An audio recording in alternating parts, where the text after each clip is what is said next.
Tersenyumlah wanitaku, jalani hari masih panjang.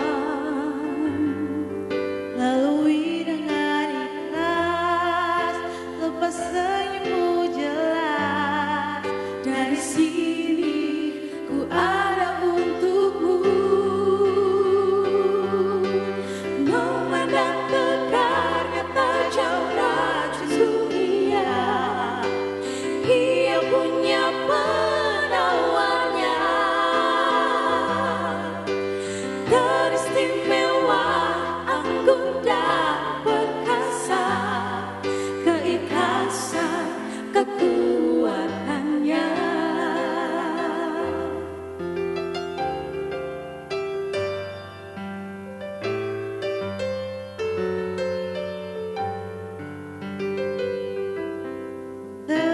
Tersenyumlah wanitaku, jalani hari masih panjang.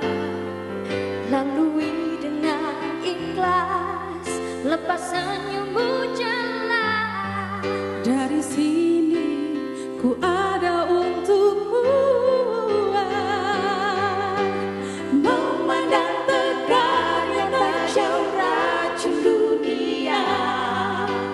Ia punya penawarnya, teristimewa, anggun dan perkasa, keikhlasan, kekuatannya.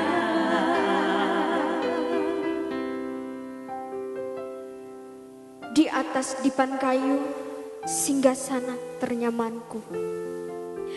Tubuh terkoyak tanpa perlawanan.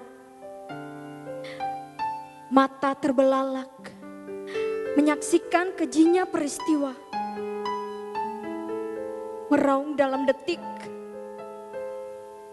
berontak dalam cekik. Harapan mematahkan jarumnya. Hidup sebentar lagi akan binasa, menganga dan terluka.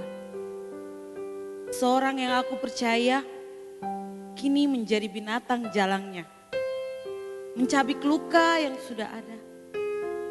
Dan pada akhirnya Kini aku wanita di depan cermin, berkaca dan kecewa, memandang lekat diri yang entah seperti apa, penuh luka, penuh amarah.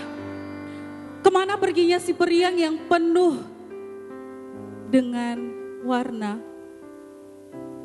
Hanya monokrom sendu yang tersisa. Sukma membara.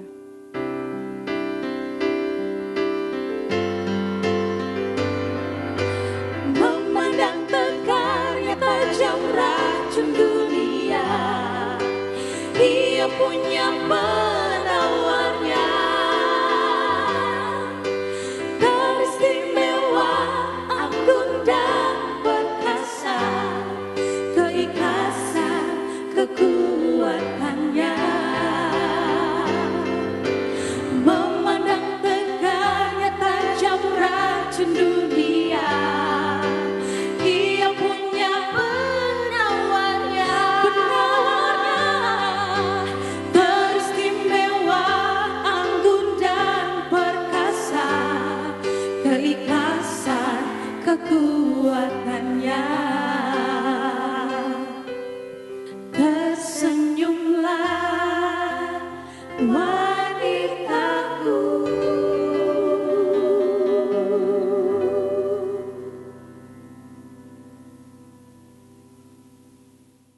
Pemirsa, dengan modus merampas handphone gadis di bawah umur, seorang pria memperkosa Seorang gadis korbannya. di bawah umur menjadi korban diperkosa pada pemerkosaan hari yang brutal berbeda. 7 pemuda di Tangerang Pengerukan dan perkosaan terhadap seorang bidan di Sumatera Selatan akhirnya menemukan titik terang. Pelaku ternyata merupakan pemerkosa dan tangga pembunuh korban. balita di Bogor. Pemerkosaan dan pembunuhan di Rejang Lebong Bantul akan segera diputuskan hakim Ya, pengadilan. sementara itu keluarga korban meminta pelaku untuk hukum.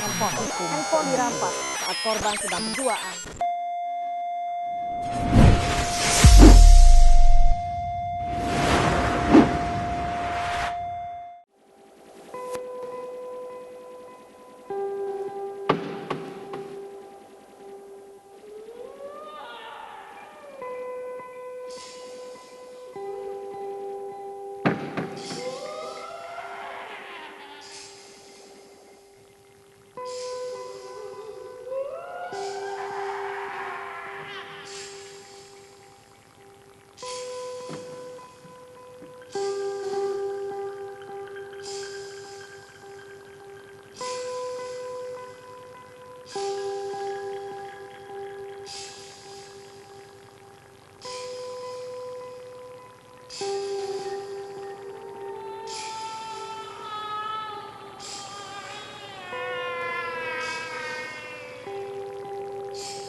adalah aku.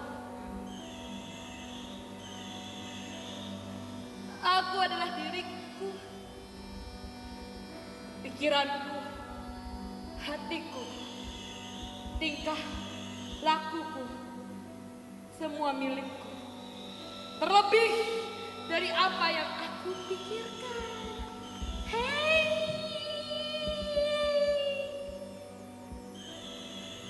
kau tak boleh menyentuhku.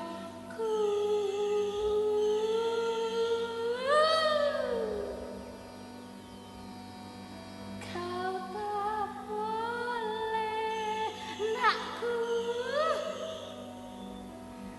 merenggut hanya milikku.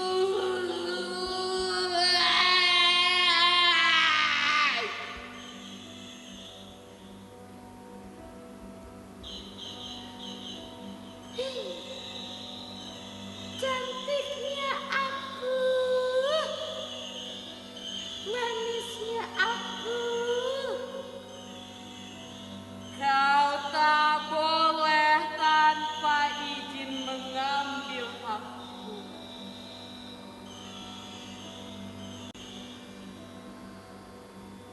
Nani nani, nani nani, nani nani.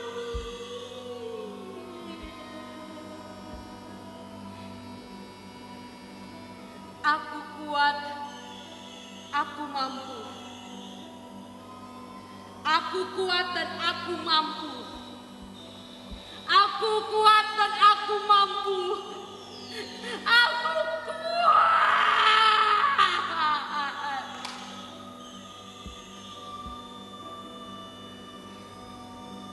Dan aku mampu.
satu kata untuk kekerasan seksual.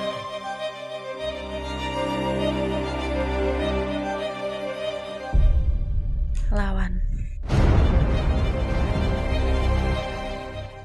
Diperkosa, dirudopekso.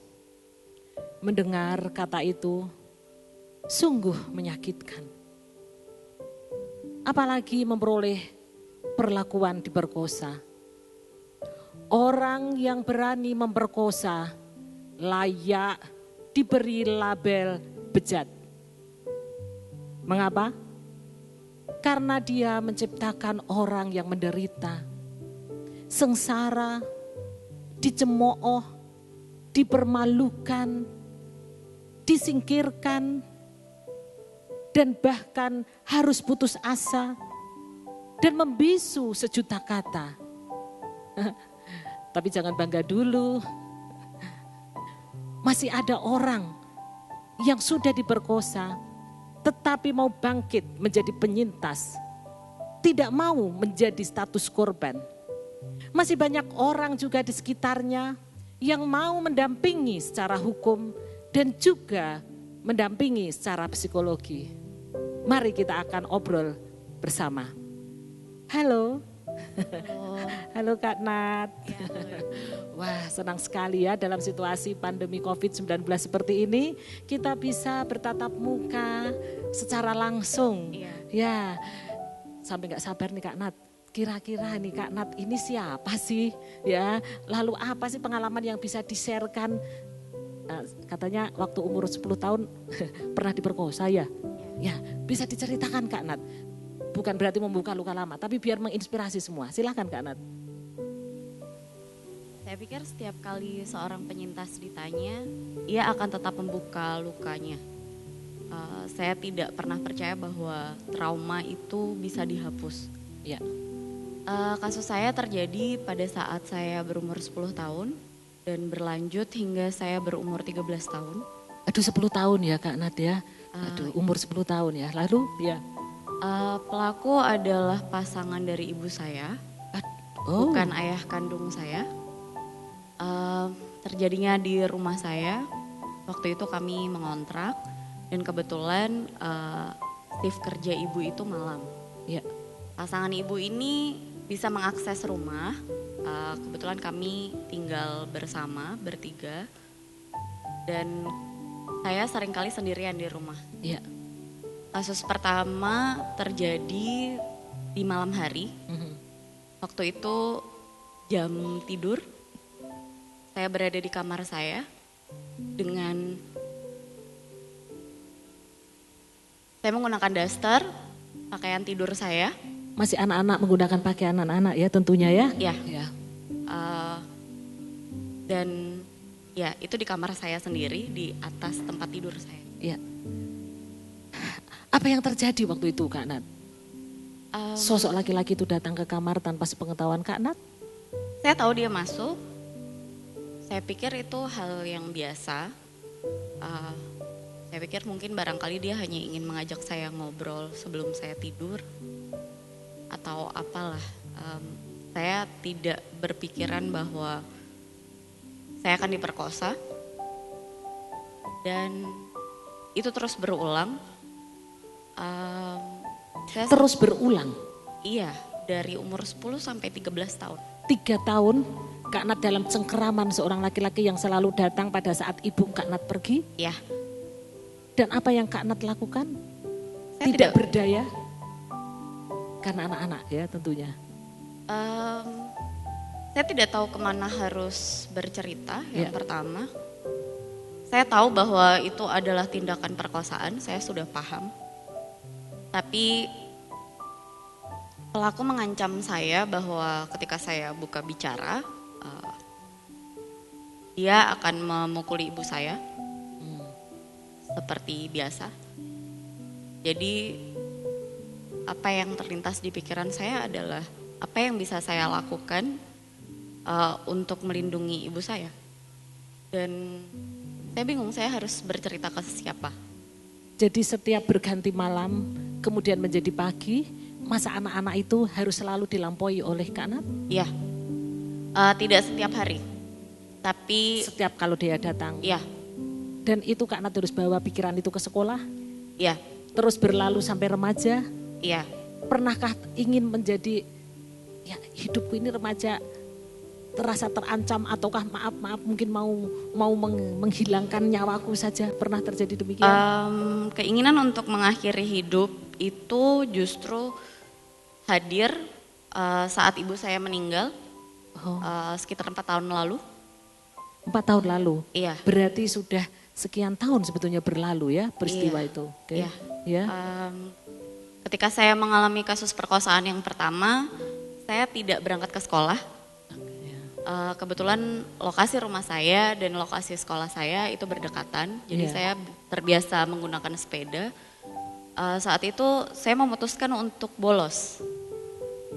Saya menuju ke warnet terdekat. Ya. Baik rumah tempat kejadian itu masih ada, baik warnet yang saya datangi itu masih ada, baik tempat tidur yang digunakan untuk yang saya gunakan saat itu yang menjadi tempat kejadian perkosaan Selama 3 masih tahun. saya gunakan sampai hari ini. Kak Nat tidur sekarang di atas tempat tidur di mana peristiwa sekian tahun yang lalu. Ya, Kenapa itu dilakukan Kak Nat? saya tidak ingin melupakan itu. Ini pengalaman saya yang sangat personal. Saya sangat benci pada siapapun yang berkata pada penyintas, ya sudah dilupakan saja. Ya. Itu tidak mungkin bisa dilupakan. Gitu. Ya. Itu bukan satu kejadian yang kemarin habis jatuh kemudian terluka dan bisa kembali gitu. Ya.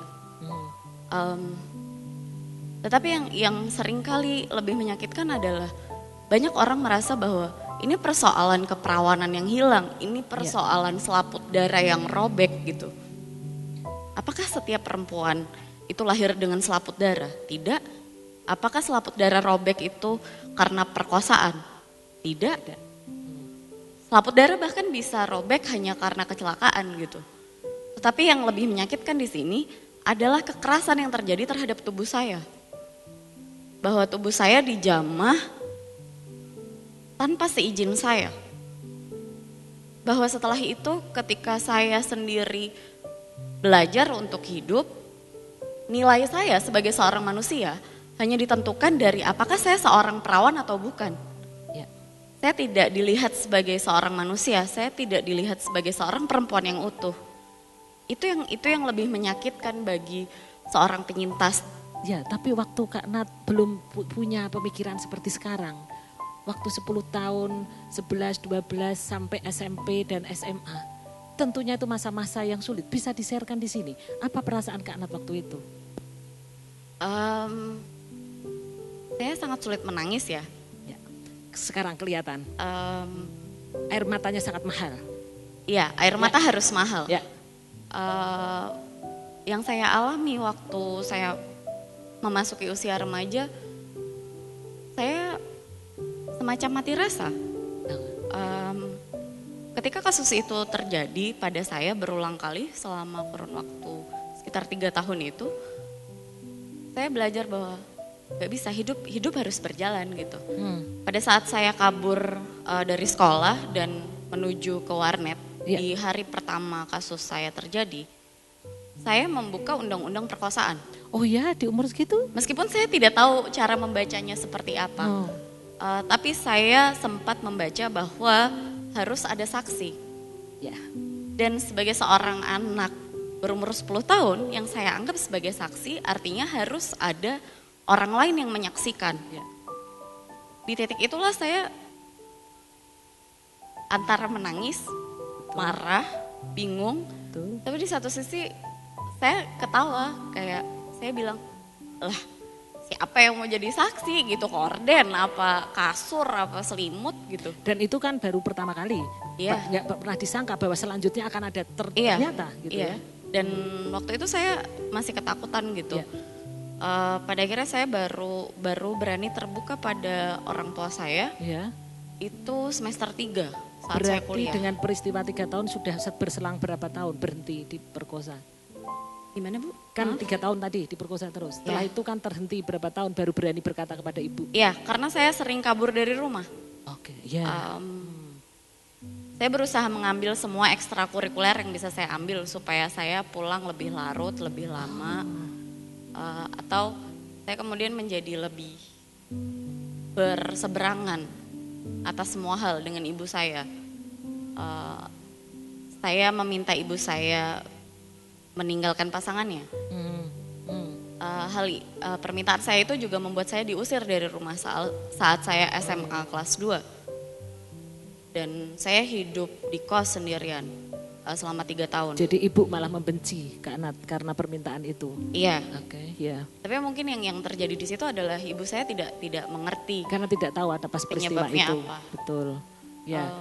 Itu yang terjadi pada saya. Karena Kak Nat bagaimanapun juga nggak berani terbuka karena tadi harus ada saksi. Padahal selama berkali-kali ini tidak pernah ada saksi. Ibu pun tidak pernah tahu apa yang terjadi pada malam hari dengan anak putrinya ini. Ya, seperti itu. Pagi harus bersandiwara, Ya, bangun tidur dan pergi sekolah. ya. Nah kemudian bangkit bagaimana? Sehingga itu kemudian memunculkan saya tidak boleh berlarut-larut seperti itu.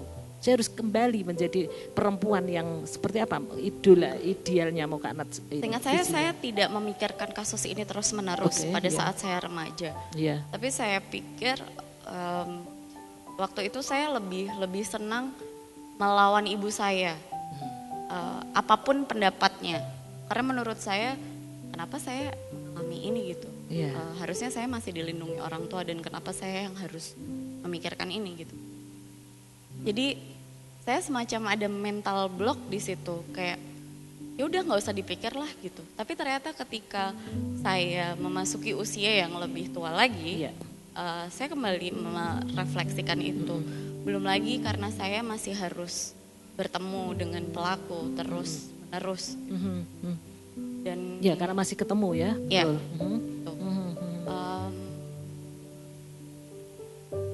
Saya agak bingung sebenarnya.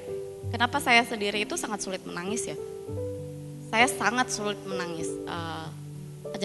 Kecenderungan saya dari kecil adalah marah. Ya. Ekspresi apapun yang saya rasakan, kecewa, sedih, itu pasti marah. Dan saya baru tahu bahwa itu adalah dampak dari kasus perkosaan yang saya alami. Mau berontak gitu ya. Iya. Dan itu kemudian ini nih saya nyentil-nyentil di info Kak Nat yang sangat terkenal sebagai saluran berkat karena kelompok penyintas yang begitu banyak followernya gitu ya. Kemudian bisa bangkit dan sekarang berani berkata-kata di depan umum seperti ini, gimana ini? Saya pikir saya tidak ingin selamanya berada dalam rasa takut. Oke. Saya tidak bilang bahwa karena saya punya keinginan untuk melawan, Ya.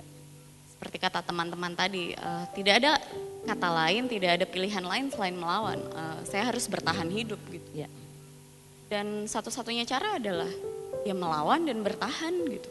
Ya. Em, Dan menuju ke masa depan? Ya, mungkin. Saya memilih untuk tidak melaporkan karena dalam praktiknya hukum di Indonesia masih sangat timpang. Ketika saya berusaha mengorek kasus saya yang sudah terjadi berbelas tahun lalu, saya tidak punya bukti visum fisik. Ya. Sementara dalam kasus-kasus perkosaan yang terjadi, visum fisik menjadi satu core utama Ya. untuk melanjutkan atau untuk memproses sebuah kasus perkosaan. Ya. Dan saya pikir saya tidak akan bisa melawan proses hukum yang timpang seperti itu. Dan Kak Nat adalah gadis sarjana ilmu politik. Tuhan. Ya. Dan masa lalu itu menjadi bagian yang tidak akan terlupakan. Ya. Tetapi harus menuju ke masa depan, begitukah? Iya, Itulah penyintas iya. yang harus selalu bangkit dan menjadi inspirasi Ya. bagi banyak perempuan. Mungkin ada pesan? Saya pikir rasa berani tidak timbul dengan sendirinya. Ya. Dia harus dipraktikkan setiap hari. Dia harus bisa dilatih dengan atau tanpa support system. Ya. Tetapi alangkah lebih baik ketika orang di sekitar itu tidak menstigma penyintas perkosaan. Pertanyaan saya adalah sampai hari ini, kenapa penyintas yang harus malu? Kenapa korban perkosaan yang harus malu? Ya. Kayak kenapa kami yang selalu dinilai sebagai manusia yang tidak utuh ketimbang para pelakunya. Betul. Itu yang amarah itu yang masih saya bawa sampai hari ini. Dan saya tidak tahu, mungkin nanti teman-teman yang punya background psikologi akan lebih paham. Tapi saya rasa justru rasa amarah itu yang membuat saya terus bertahan sampai hari ini. Dan marah itu penting. Amarah itu tidak perlu disembunyikan. Dan setiap penyintas berhak untuk marah. Ya, semangat. Marah untuk kemajuan, untuk kebaikan, bukan untuk balas dendam. Terima kasih Kak Nat. Semangat untuk masa depan menjadi inspirasi banyak perempuan dan banyak pemuda maupun harapan bangsa.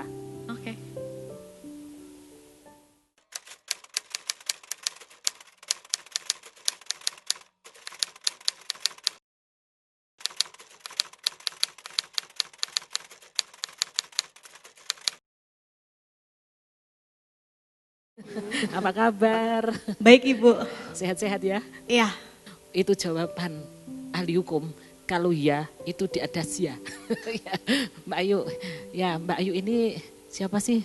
Mungil, cantik gitu ya. Lalu Mbak Ayu ini sebagai apa? Lalu kemudian bergerak di bidang hukum itu dengan korban-korban pemerkosaan itu gimana gitu? Bisa memperkenalkan diri dan menceritakan Mbak, silahkan. Nama saya Raden Rara Ayu Hermawati Sasongko, saya biasanya dipanggil Ayu. Saya mewakili dari LBH Apik Semarang. LBH Apik ya? Kami fokus terhadap pendampingan perempuan yang mengalami korban. Jadi Mbak Ayu ini direktur? Kekerasan. Aduh, ini generasi muda yang sangat bagus ini ya, masih muda. Terus langsung Mbak ya? Kebetulan saya sebagai direktur dan advokat juga di kantor. Jadi kami melakukan pendampingan untuk perempuan yang mengalami kekerasan seperti kasus pemerkosaan, kekerasan dalam rumah tangga, dan kasus kekerasan berbasis gender lainnya. Ya, ada pemerkosaan itu kan sesuatu yang sulit Mbak ya. Ya, karena di pasal berapa 285 ya Mbak ya. Itu memang perlu saksi atau apa gitu. Lalu kalau Mbak, kalau secara hukum menanganinya gimana Mbak? Ada yang sukses gitu atau ada yang tidak sukses juga, itu gimana ceritanya? Kalau dalam pendampingan bantuan hukum pasti ada hambatan dan tantangan. Jadi kalau untuk hambatan dan tantangan kami adalah secara substansi hukum itu sendiri pun di dalam pasal 285 KUHP harus menghadirkan adanya saksi yang melihat. Lah itu, terus gimana caranya Mbak sebenarnya? Dan itu pun ketika kasus pemerkosaan tidak semua ada saksi yang melihat. Sehingga hambatan kami selain itu pun adanya kasus yang memang di mana masyarakat tidak berpihak kepada korban, masih ditemukan juga. Cara yang kami hadapi untuk kasus tersebut biasanya kami akan menghadirkan ahli atau melampirkan surat keterangan hasil pemeriksaan psikologis korban.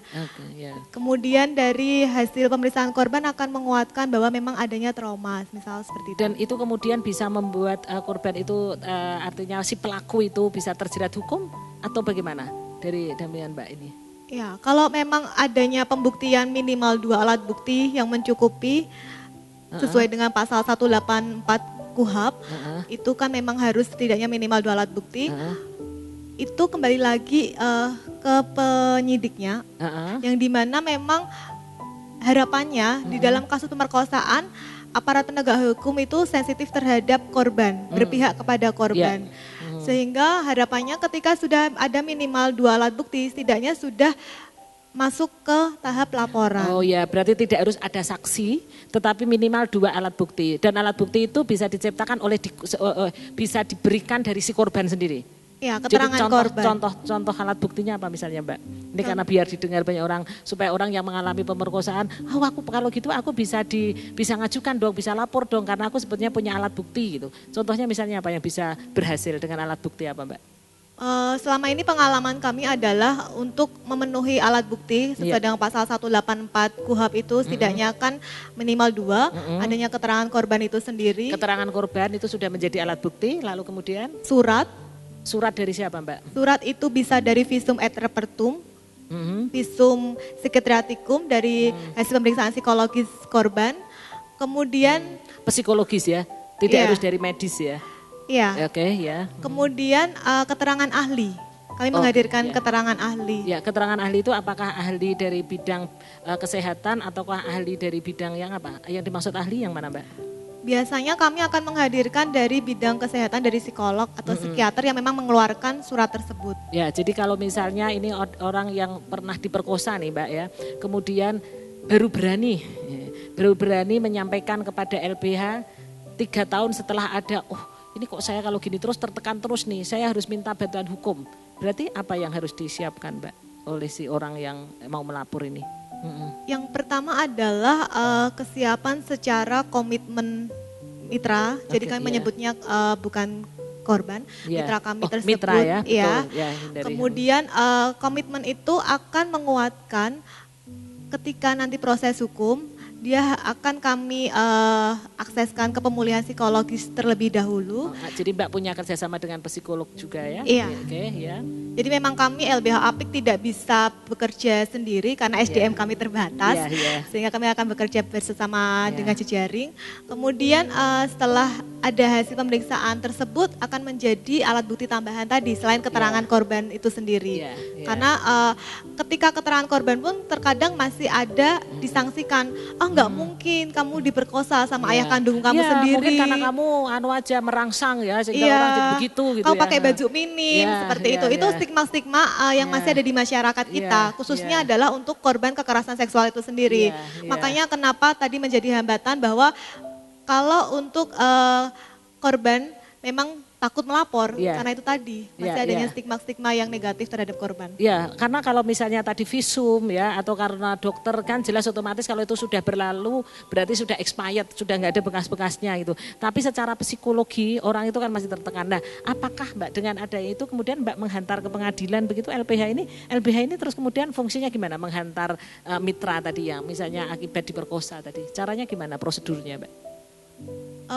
Kalaupun memang ada pengaduan ke kami, kami akan melakukan penguatan secara psikologis dulu untuk mitra. Ketika nanti proses hukum, kami akan berikan gambaran apa yang dinamakan proses hukum dari tingkat kepolisian hingga ke pengadilan. Karena itu akan memerlukan waktu yang banyak, yang cukup banyak, yang dimana tidak hanya secara psikis saja untuk persiapannya, pemulihan psikologis juga karena dia akan menghadapi berbagai karakter di sekitarnya seperti stigma-stigma ketika keluarganya tidak mendukung, kemudian ketika tetangganya buat apa kamu melapor, percuma juga, salahnya siapa kamu mau diperkosa waktu itu, seperti itu. Jadi memang hal yang memang kami akan lakukan adalah dari tingkat kepolisian hingga pengadilan akan kami selalu dampingi hingga eksekusi putusan itu sendiri. Oh, nah kalau misalnya dia diancam juga sampai pulang ke rumah gitu, apakah LBH ini juga punya orang yang melindungi atau mungkin punya asrama atau punya tempat yang dimana ini mitra ini harus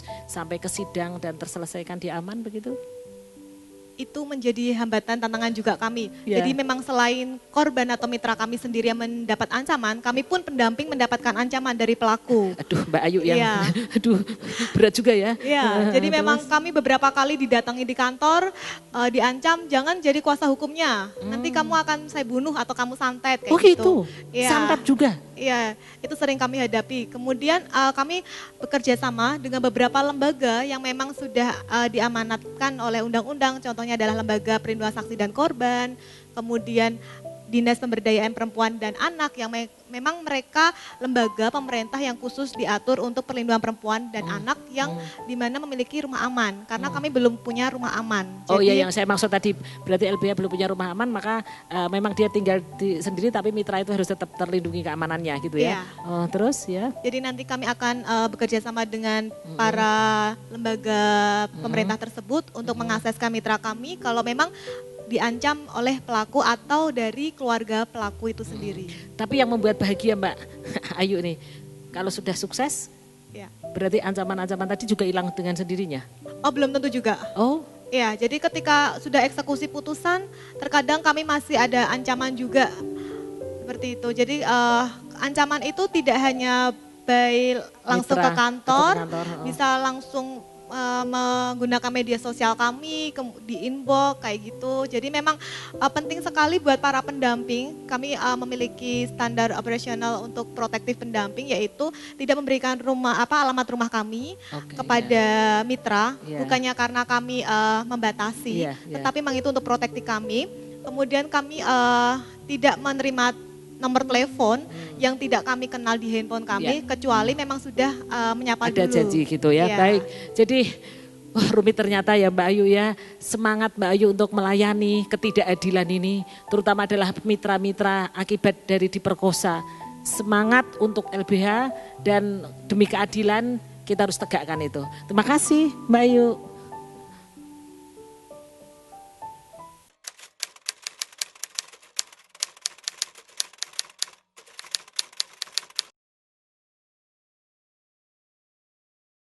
Pak Seswanto ini profilnya apa sih Pak? Ya supaya terkenal gitu lah Pak ya. Lalu kemudian sekarang ini terutama berkaitan dengan ya saudara-saudara kita yang diperkosa itu Bapak kan psikolognya tuh. Nah gimana Pak dinamikanya? Bisa diceritakan Pak? Ya jadi saya menjadi psikolog itu sejak tahun 98 Ibu. Lalu memang saya khusus bekerja di bidang klinis sehingga seringkali disebut juga sebagai psikolog klinis. Oh iya. Nah sejak waktu itulah saya beberapa kali menangani banyak kasus kekerasan. Baik kekerasan dalam berpacaran, kekerasan dalam rumah tangga, lalu juga korban-korban perkosaan.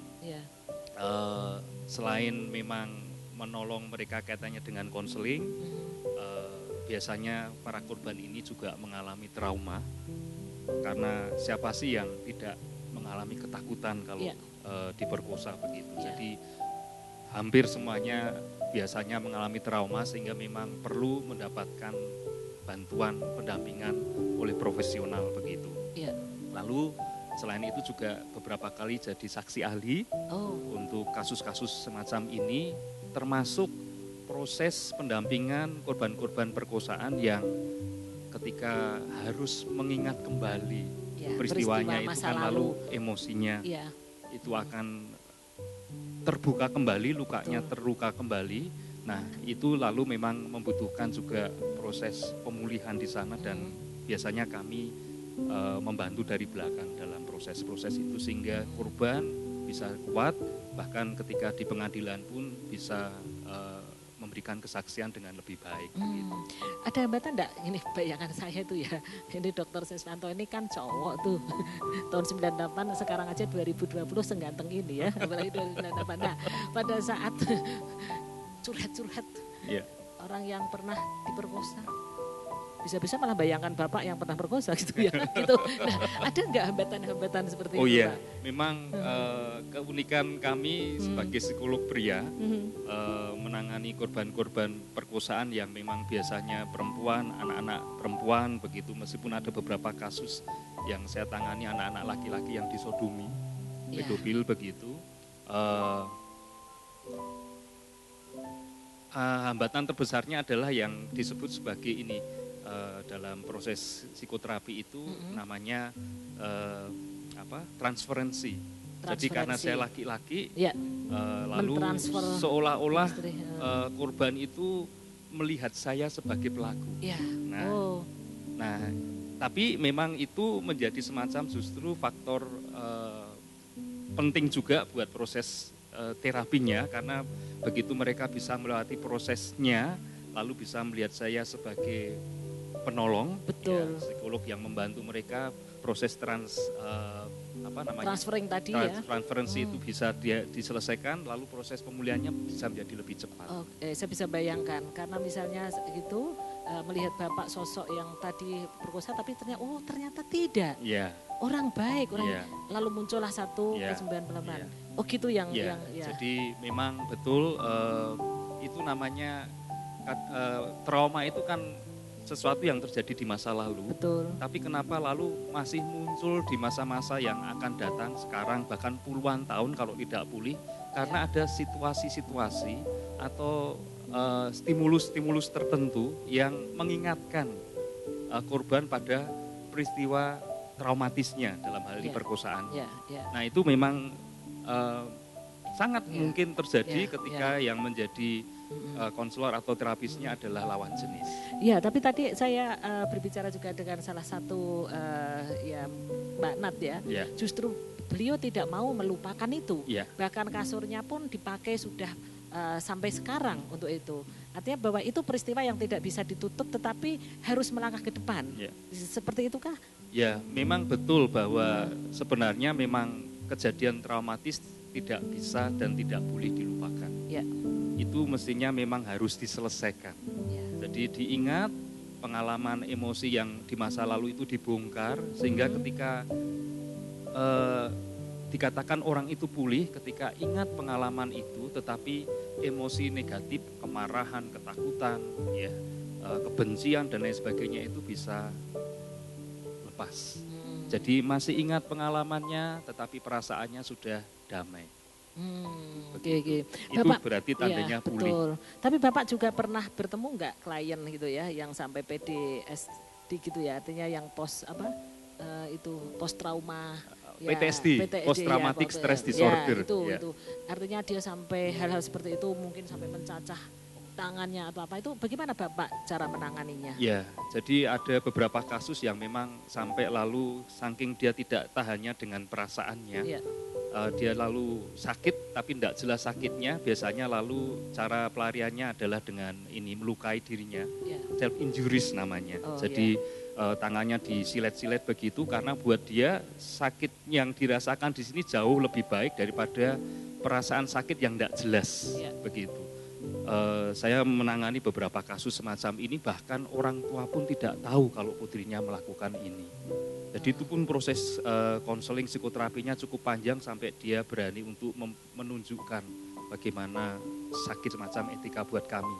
Hanya mungkin biasanya yang memang mereka tidak datang sendiri, karena kan para korban ini kan namanya mengalami kekerasan seksual dan seksualitas itu kan bagian dari identitas diri yang paling intim. Nah itu terkoyak hancur begitu. Jadi biasanya mereka korban-korban ini seringkali yang pertama dialami adalah ada perasaan yang bersalah, perasaan justru negatif buat diri sendiri, menolak, bahkan ada yang memang sampai berpikir untuk bunuh diri dan lain sebagainya karena tidak punya masa depan begitu, dia merasa begitu. Nah, yang menolong itu biasanya adalah keluarga. Ini kalau kebetulan punya keluarga yang perhatian baik, ya ini sumber daya yang luar biasa yang dibutuhkan. Seringkali juga temannya, sahabatnya yang lalu tidak tahan karena dia cerita pribadi, lalu kemudian sahabat ini yang memberitahu saya dan lalu kami mencari cara supaya bagaimana dia bisa terbuka. Ada juga memang kasus-kasus yang misalnya yang saya tangani dari SD sampai SMA, Ibu. Nah itu biasanya ketika keluarga tahu, dampaknya juga pada keluarga. Sehingga memang proses konseling dan terapinya bukan hanya pada korban, tapi juga pada keluarga. Saya pernah menangani kasus yang bahkan ada 6 korbannya. Ini bahkan lalu komunitas di situ pecah begitu. Karena ada yang kelompok yang percaya bahwa kejadian itu ada yang tidak yakin begitu. Nah ini biasanya memang berkaitan dengan kasus-kasus yang pelakunya itu berkaitan dengan keagamaan. Itu umum sekarang semacam itu sehingga lalu memang ini sebagai faktor penyulit juga seringkali. Cuman memang saya melihat ketika saya menjadi saksi ahli itu para penegak hukum kita kesadarannya akan hal-hal semacam ini semakin membaik. Berarti memang Pak Dr. Siswanto harus berjuang terus demi kedamaian, demi juga kesejahteraan para mitra, para klien Bapak. Selamat berjuang. Terima kasih. Dari aspek psikologi menjadi harapan semua orang ya Pak. Terima kasih Pak. Sama-sama. Tuhan berkati. Tuhan berkati juga. Kita sudah melampaui satu obrolan yang sangat menarik dengan Mbak Nat, dengan Mbak Ayu, dan demikian juga dengan Dr. Siswanto. Mbak Nat yang begitu semangatnya untuk melampaui semua yang ada, sekarang menjadi perempuan yang inspiratif. Mbak Ayu yang begitu masih muda sudah menjadi direktur dan juga melakukan satu pendampingan secara hukum. Dan Pak Siswanto yang begitu telaten dan begitu sabar untuk mendampingi para klien sebagai akibat pemerkosaan. Diperkosa memang menderita, tapi saya akan tutup obrolan kita dengan kata-kata bahasa Jawa. Ojo amarga dirudo peksa kowe dadi rekoso. Hananging dadiya prakoso. Tanggapan aku buat pemerkosaan itu tindakan yang sangat keji sih. Pemerkosaan itu tindakan yang jahat banget. Pemerkosaan itu adalah hal yang keji. Menurut saya seseorang yang diperkosa itu sangat menderita ya. Pemerkosaan itu adalah pelanggaran hak asasi manusia yang paling keji. Karena mereka sudah merenggut masa depan para penyintas secara tidak langsung. Seharusnya perempuan-perempuan gak layak untuk dilecehkan seperti itu. Jadi pemerkosa itu juga harusnya dihukum sesuai undang-undang yang berlaku. Aparat dan pemerintah juga harus berlaku adil kepada para penyintas. Diperkosa artinya seluruh keberadaannya itu disakiti. Secara psikologi dia merasa bahwa tidak memiliki hari depan lagi. Begitu mau menyampaikan kepada seseorang sekalipun dia pasti juga tidak akan mampu karena merasa malu, merasa dirinya najis dan merasa dirinya terkotori. Karena itu benar-benar sangat gak manusiawi banget sih. Dan buat para penyintas di luar sana, kalian jangan takut untuk speak up karena banyak orang yang akan mendukung kalian. Buat teman-teman penyintas, jangan takut buat ngomong, jangan takut buat speak up karena kami di sini buat kalian. Jadi untuk para penyintas jangan takut, kita pasti di sini ngebantu kalian dan akan berusaha untuk melawan pelaku di luar sana. Semangat. Jadi untuk orang-orang yang mengalami hal yang pemerkosaan seperti itu, saya memberikan satu dorongan untuk harus berani melapor, harus berani memiliki seorang teman yang dimana tempat curhat sehingga seorang teman yang akan bisa menolong dia untuk bisa melihat masa depan. Dan untuk aku, pesan-pesan untuk orang yang menjadi korban pemerkosaan, semangat ya. Kita akan merangkul kalian, berjuang bersama-sama untuk lawan pemerkosaan.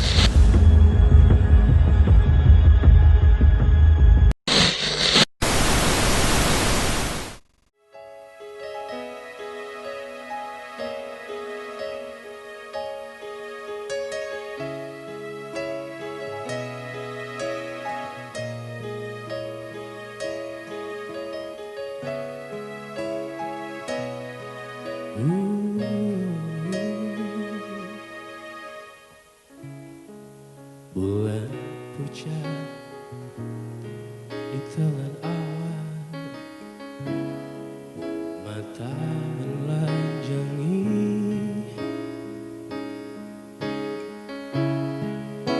perempuan jadi sekadar keping-keping, Allah diadili.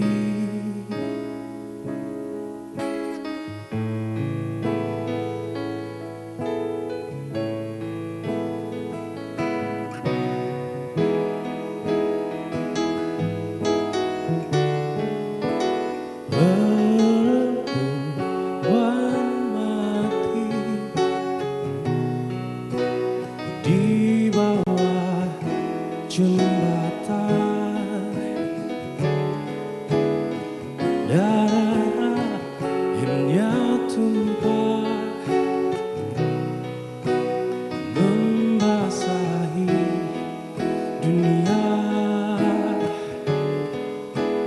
dunia yang mudah lupa pada banyak luka, dunia yang sudah terlalu lama berkelamin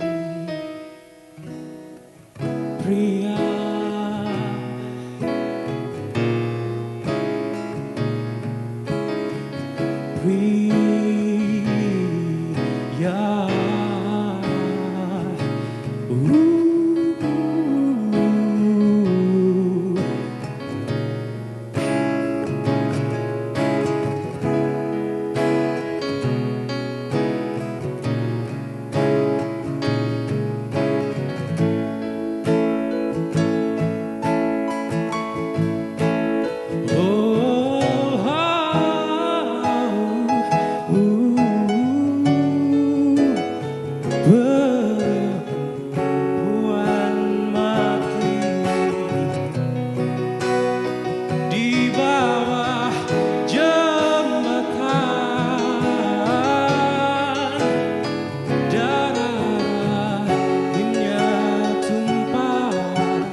dunia yang sudah terlalu lama berkelamin.